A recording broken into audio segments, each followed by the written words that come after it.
अगर किसी को कितनी भी भयंकर शुगर हो और कंट्रोल नहीं हो रही है।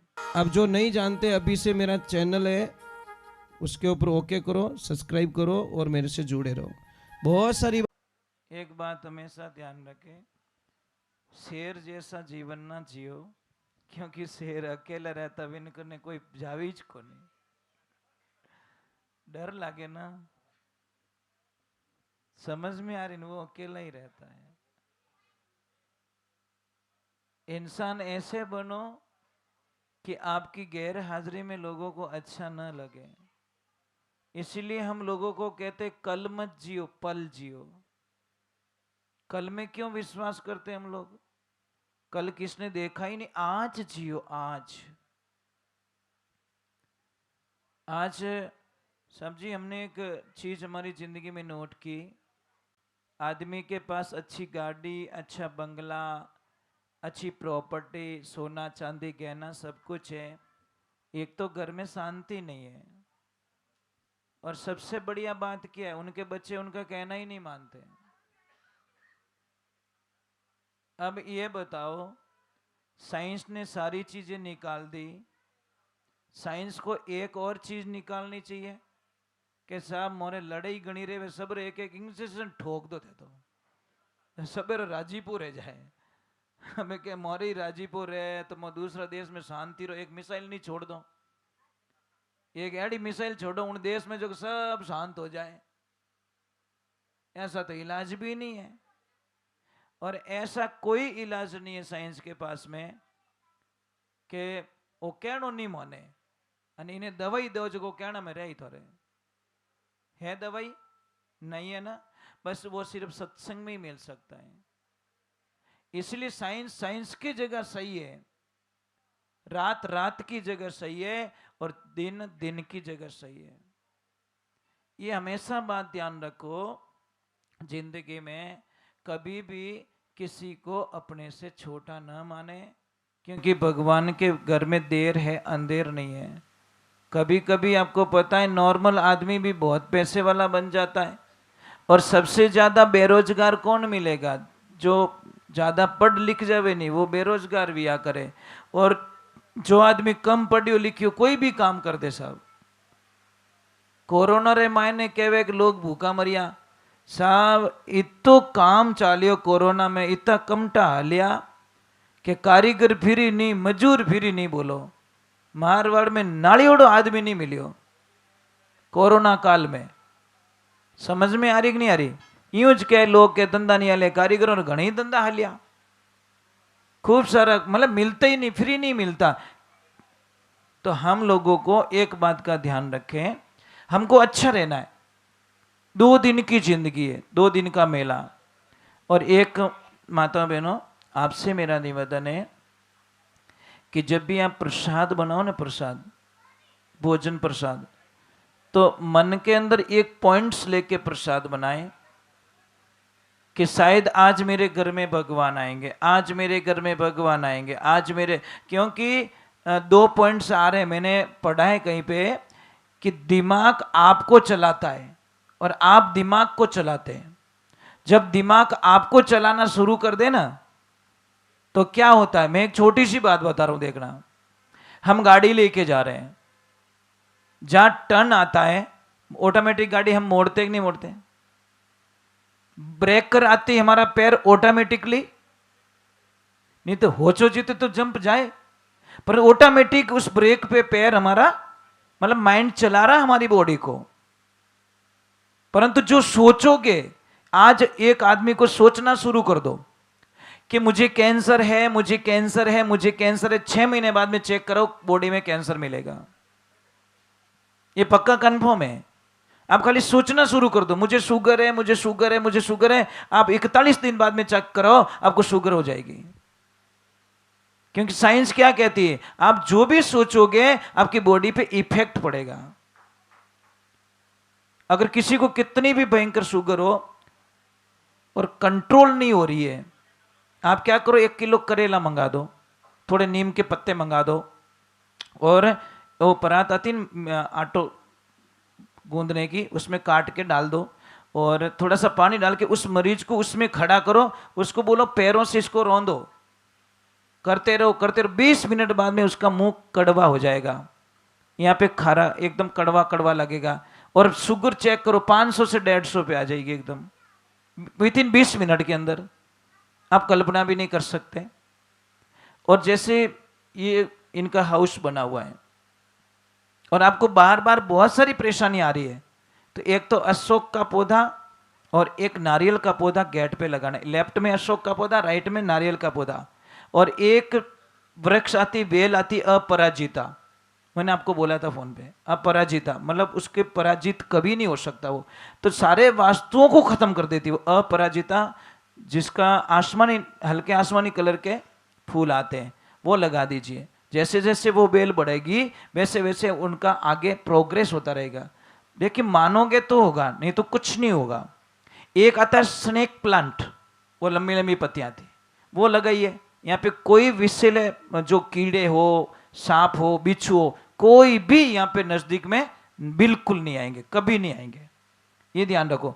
मतलब कुदरत ने हमको बहुत कुछ दिया है, पर कुदरत से मैंने क्या बिछड़ रहे हैं, हम लोग दूर हो रहे हैं, ये ध्यान रखो। साहब जी मुझे 40 वर्ष हो गए सत्संग करते हुए, ये तो ठीक है आज नॉर्मल कार्यक्रम, नहीं तो हमारा 8 घंटे का कार्यक्रम होता है,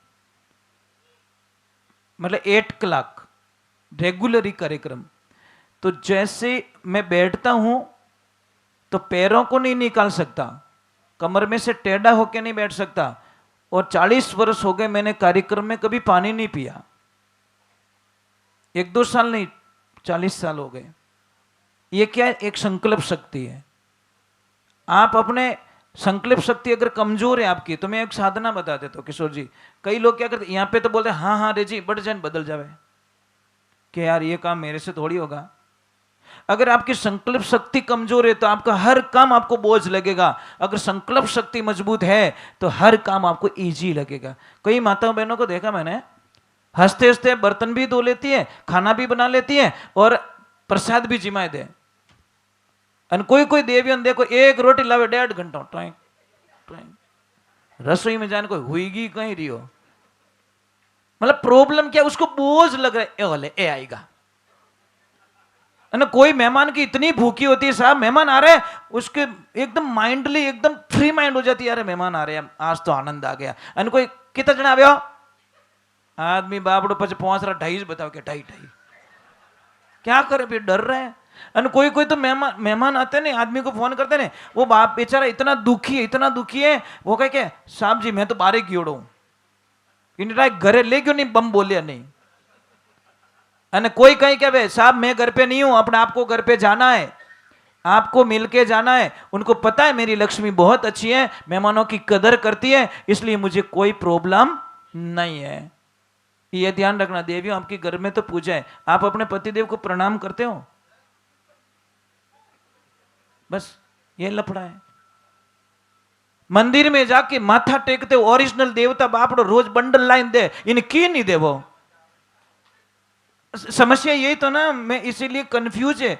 जो आदमी 80% उसका जीवन फैमिली के लिए खत्म करता है साहब, कितना 80% उसकी जिंदगी खत्म कर देता है वो, परिवार के लिए, बच्चों के लिए, बहन के लिए, पापा के लिए, काका के लिए, मामा के लिए, फैमिली के लिए अपना जीवन बर्बाद कर देता है। और लास्ट में कहीं कहवे क्या कहीं करियो थे वो के डांस करियो चौराहे मत ले, ट्रैफिक में तपियो, बरसात में भीगो, हियाला में ही मरियो, 12 बजे री जगह 4 बजे रोटी खाई वही करियो, मारो दूजू की नहीं रियो।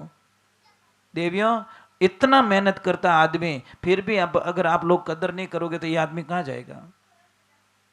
लाइफ में कुछ मत करो, कोई खुश नहीं है। आपका पति आपसे खुश है, दुनिया की सारी संपत्ति आपके पास में है, आप पति देवरु ध्यान रखो। और एक दूसरे नंबर आपकी बहुत गलतियां हैं, बार बार कॉल मत किया करो। सच में मार फोन क्यों नहीं उठायो, अरे मारी मां ट्रैफिक में भाऊ भाऊ करे मैं कि तेरा फोन उठाऊं कि बेटे गाड़ी चलाऊं। 1 घंटा लेट हो जाए तो भी प्रॉब्लम। अब आदमी सामाजिक प्राणी होता किशोर जी, हाल तो ही कट जानो पड़ी। उसको जाना पड़ेगा, 5 मिनट बैठना पड़ेगा, मीन को बीच में हेलो पाड़ियो तो विने 2 घंटा रुकना ही पड़े। और कोई इमरजेंसी काम पड़ गो एक विश्वास हो हेलो पाड़े फलान जी वो काम पड़ गो तो आ जाओ, तो उसको जाना पड़ेगा। देवियों, पत्नी 2 प्रकार की होती, एक पत्नी और एक धर्म पत्नी। पत्नी क्या करती है? शनिवार के दिन पति को लिस्ट देती है, पतिदेव कल मेरे को ये लाना है, उस मार्केट में जाना है, उस फिल्म की टिकट बुकिंग कराओ और पानी पूरी दाब के खाऊंगी मैं। ये पत्नी की लिस्ट है। और धर्म पत्नी की लिस्ट देखना, धर्म पत्नी क्या कहती है? पतिदेव कल अमावस्या है, गौशाला चलेंगे, कथा चल रही है, बच्चों को लेके कथा में चलना है। ये धर्म पत्नी धर्म के रास्ते ले जाती है, और पत्नी फिल्मों में ले जाए, फर्क ही तो ही है, जो कोई फर्क नहीं है। और एक और कड़वा सत्य बता ही देता हूं, पेड़ो पड़ो काम बन जावे। आप इतने लोग बैठो, आपके पास में न्यू ब्रांड ड्रेस कितनी पड़ी है? पेटी पैक बता तो दो, भोला आदमी हो को नहीं, सच बोलना। पेटियां भरी है, जिन दिन ऊंदरा रो दिमाग खराब रही हो नहीं, इतनी मस्त डिजाइन बनाया वाला तो कल्पना ही नहीं करो, क्योंकि उसको पता है तुम्हारा पति तो कुछ नहीं कर सकता, मैं जिस दिन अंदर घुस गया इधर से उधर निकलूंगा। देवियां, जो एक ड्रेस खुद के लिए नहीं खरीद सकता उस आदमी की कदर करो। मैं तो इतना ही कहता हूं, बस मेरी प्रार्थना यही, बस दूसरा कुछ नहीं चाहिए। चलो मैं आगे की तरफ चलता हूं, फास्ट थोड़ा 2-3 भजन सुना देता हूं, फिर हमको भी निकलना है क्योंकि थोड़ा लंबा जाना है। कल मेरी सत्संग सूरत में, और हम रात को हैदराबाद में थे, वहाँ से सत्संग करके रात को निकले, पूरा दिन ट्रैवलिंग में थे हम लोग। अभी भी यहाँ पे बैठा हूँ, फिर ट्रैवलिंग होगी। कल मेरा सूरत में कार्यक्रम है, परसों राजस्थान में कार्यक्रम है। और ट्रैवलिंग में पता नहीं इतनी हिम्मत कहाँ से आ जाती है, नहीं तो थक जाते हैं, बहुत परेशान हो जाते हैं, पर हम रेगुलर ही जाते हैं। एक आपने भी प्रार्थना है साहब, एक सूत्र बता रहा हूँ जिंदगी में, लाइफ में ध्यान रखना। आप कुछ नहीं कर पाओ तो एक सूत्र जरूर अपनाना कि हे प्रभु मेरी आदत से कोई परेशान ना हो। बस मैं मंदिर नहीं आ सकता भगवान, मैं कुछ नहीं कर सकता, मैं माला नहीं फेर सकता, मैं तप भी नहीं कर सकता, पर मुझे ऐसा बना दो कि मेरे से कोई परेशान नहीं होना चाहिए। मैं किसी को तकलीफ दे के मरना नहीं चाहता। बस इससे बड़ी साधना दुनिया में कोई नहीं हो सकती। जब आपकी ने तकलीफ देवो ही को नहीं तो आपने माला फेरने कोई जरूरत नहीं है। पण आप तो डायरेक्ट धारा की लगाऊं बोल, आज हो गयो थारो तप। सत्संग करने वाला भगवान रो भगत कदी धारा में विश्वास नहीं करिया, वो एक ही केक मारे तो वो है साक्षी। एक था, कोई किसान था, गरीब किसान किशोर जी, उसने अपनी जमीन बेची और विश्वास करके एक सेठ को पैसे दे दिए, और उसको कहा कि सेठ जी जब मेरे बच्चों की शादी हो जाए उस टाइम में मेरे पैसों की जरूरत है। सेठ ने ले लिए पैसे, 20 साल बाद में पैसों की जरूरत पड़ी, और सेठ ने जाके बोला कि सेठ जी मुझे पैसे दो। के कौन सा पैसा? कौन भाई तू आया कहां से? अरे सेठ जी मैंने जमीन बेच के आपको पैसे दिए थे। बोला, सेठ बोला मैं नहीं जानता तेरे को, कोई साक्षी है? बोला साक्षी तो कोई नहीं है। विश्वास तो क्या विश्वास में रहे अट भैया भैया की को नहीं। उसने बोला अब तो मरने का मौका आ गया, बच्चों की शादी विश्वास पे सारा काम कर दिया, और अब तो मैं गरीब आदमी कहां से, पूरे परिवार को पता है पर किसको साक्षी नहीं रखा मैंने कि कोई चिंता मत कर, तू डायरेक्टली यहां से नगरी का जो राजा है उसके पास में जा, वो तेरा कोई न कोई तोड़ निकाल देंगे। नगरी के राजा के पास में जाके बोला कि राजन मेरे में ऐसी दुविधा हो गई है कि तूने पैसे तो दिए कि हाँ, कि कोई चिंता मत कर, कल शाम तक तेरे पैसे तेरे घर पे पहुंच जाएंगे, तुझे करना कुछ नहीं है, तुझे करना कुछ नहीं है। कल मेरी रथ यात्रा है बाजार में, उसी की दुकान के सामने मेरी रथ यात्रा निकलेगी। तू एक काम करना, उसकी दुकान के पास खड़ा रहना, और मैं रथ रोकवा के जोर से तुझे आवाज दूंगा, ओए मेरे बचपन के दोस्त वहां क्या कर रहा, आम बैठ मेरे पास में। कुछ नहीं करेंगे, तेरा पैसा पहुंचेगा तेरे से पहले तेरे घर पे। वही किया, वो बेचारा गरीब खड़ा रहा वहां पे, और जैसे ही राजा की सवारी जा रही है, हजारों लोग जा रहे हैं, और रथ रोकवा दिया राजा ने, रुको रुको रुको, अरे मेरा बालपना का दोस्त मिल गया, ये मेरा जिगरी फ्रेंड है, हम दोनों साथ में रहते थे, साथ में पढ़ते थे, अरे आजा तू आजा, वहां खड़ा मत रहे, तू तेरी जगह ही है। ये दृश्य देख दिया सेठ ने। सेठ ने बोला इसकी तो पहचान राजा से, इसने राजा को बता दिया तो मेरी तो गर्दन काट लेंगे। वो नहीं पहुंचा तब तक तो सारे पैसे ले जाके घर पे दे दिए, डबल दे दिए, तू ले ले मेरे बाप, पर राजा को मत बताना। 1 मिनट की संगति ने उसके पैसे घर पे भेज। कहने का मतलब 3 कारण आपके पास में आदमी आता है, भाव से, अभाव से और प्रभाव से। भाव मतलब आपरो प्रेम, निकलता निकलता याद करे यार किशोर जी अट रहे 2 मिनट रामा सामा। अगर आप रो प्रेम नहीं रहता तो किशोर जी मैं पूना में आके आपको कॉल नहीं करता, ये गारंटी थी महाराज। मैं कॉल नहीं करता क्योंकि यहाँ पे हजारों लोग हैं, पर मैं कॉल आपको नहीं करता क्योंकि प्रेम नहीं है। बट फोन करियोड़ो कोई काम रो, पर मैंने सामने से कॉल किया, पर ये हॉस्पिटल में थे, 10 मिनट बाद में वापस कॉल किया, पर मैं कि मैं निकल रहा हूँ 10 किलोमीटर दूर आगे निकल चुका हूँ। अगर भाव नहीं रहता तो आप याद आती ज को नहीं, पहले बात तो ठीक है। दूसरा आता है भाव, दूसरा आता है प्रभाव। मतलब अगर आपके नाम से, सिर्फ आपके नाम लेने से किसी का काम हो रहा है, कोई आदमी कहीं फंस गया है और आपका कोई नाम ले रहा है और आपके नाम से किसी का काम हो रहा है, तो आपको उसकी हाजिरी लगवा देनी चाहिए कि हाँ भाई मैं जानता हूं। बस इतना सा कहने से हो सकता है किसी का काम हो जाए। तीसरा नंबर होता है अभाव। एक विश्वास होता है कि भाई बट जाओ जने मारो काम। तो एक जिंदगी में सिद्धांत रखना, अगर आपको भगवान ने लक्ष्मी दी है तो रेवे जीतो ही विने बोवणी करावणी, पण करावणी विने मना नहीं करना कि भाई जितनी तेरी तमन्ना उतना तो मेरे पास में नहीं है, पर तुझे मैं खाली भी नहीं भेजूंगा, आजा मेरे हाथ से लेके जा और तेरा काम बेड़ा पार हो जाएगा। किसी को भी पैसे उधार देते हो, साहब ये तमन्ना रख के मत देना कि ये बर्बाद हो जाए, ये तमन्ना रख के देना कि मेरे पैसों से तू करोड़पति बन जाए तो मेरे पैसे इजी वापस आ जाएंगे। पर आप तो कहें कि वो ब्याज की तो दे बोल ने किया, ये ध्यान रखे। और एक मैं निशान बताऊंगा थोड़ी देर बाद में, बहुत अच्छा सूत्र। किसी के पैसे वैसे फंस गए हो ना, तो मैं सूत्र बताऊंगा आपको मस्त एकदम, वो करके जाना, लगभग आपका काम हो जाएगा। पर विश्वास रहे तो, नहीं तो मत करना। मैं पहले ही बोल देता हूं, आपको विश्वास नहीं तो मेरी बातों में कभी फंसना मत। श्रद्धा नहीं है तो टाइम मत बिगाड़ो। मुझे पूरा विश्वास है भगवान पे, इतना विश्वास आप करोगे। मैंने तो पावर हाउस से कनेक्शन ले आया, जोड़ दी केबल, पर आप रे भी आड़ी केबल मजबूत होवेला, नहीं तो वच में धुआं निकल जाला। सिस्टम तो भाई बराबर करो, वोल्टेज जितना चाहिए उतना वोल्टेज की केबल भी होनी चाहिए। अब वोल्टेज चाहिए आगे 3000 वोल्ट और 1 mm का वायर लगा के आप लाइट ले जाना चाहते हो, वो कभी मिलने वाली नहीं है। वो मजबूती चाहिए, विश्वास, अर्डिंग विश्वास होना चाहिए। चलो हम भगवान के चरणों में चलते हैं। बोलिए कृष्ण कन्हैया लाल की, बोले मोर मुकुट बंसी वाले की, बोले श्याम बाबा की।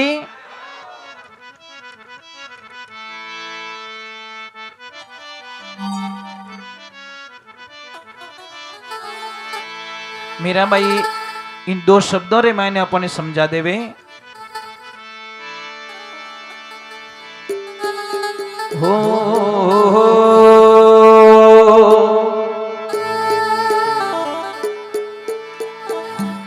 पीपल पूजन में गई।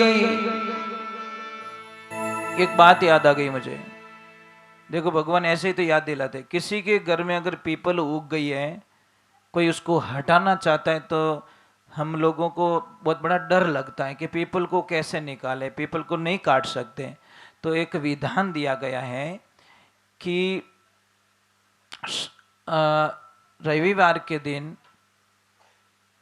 पीपल के वृक्ष में ठीक 12 बजे एक नींबू और एक मिर्ची रखें और 4 बजे उसको उखाड़ सकते हो। अगर जड़ समेत निकल गई तो उसको दूसरी जगह ट्रांसफर कर दो, दूसरी जगह लगा सकते हो।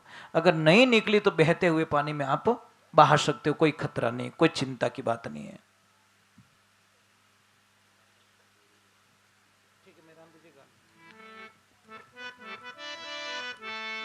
चलो एक बाबा राम सा फिर भादरवा रो महीनो हाले रह्यो, पर थोड़ा दुख भी लगा साहब।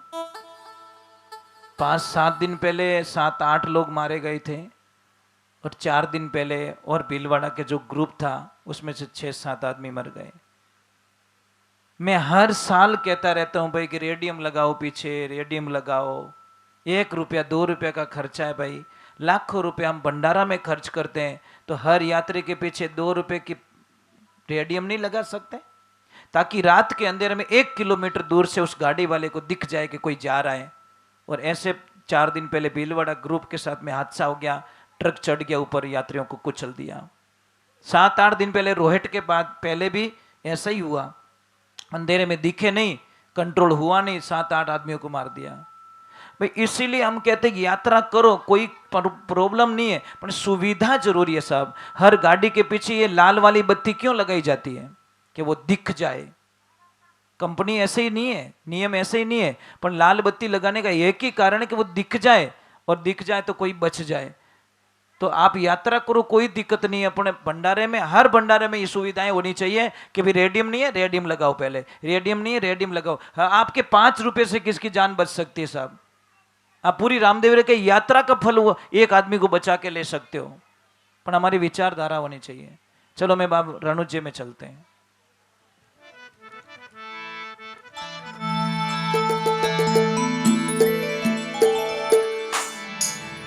बोली राम सापीर की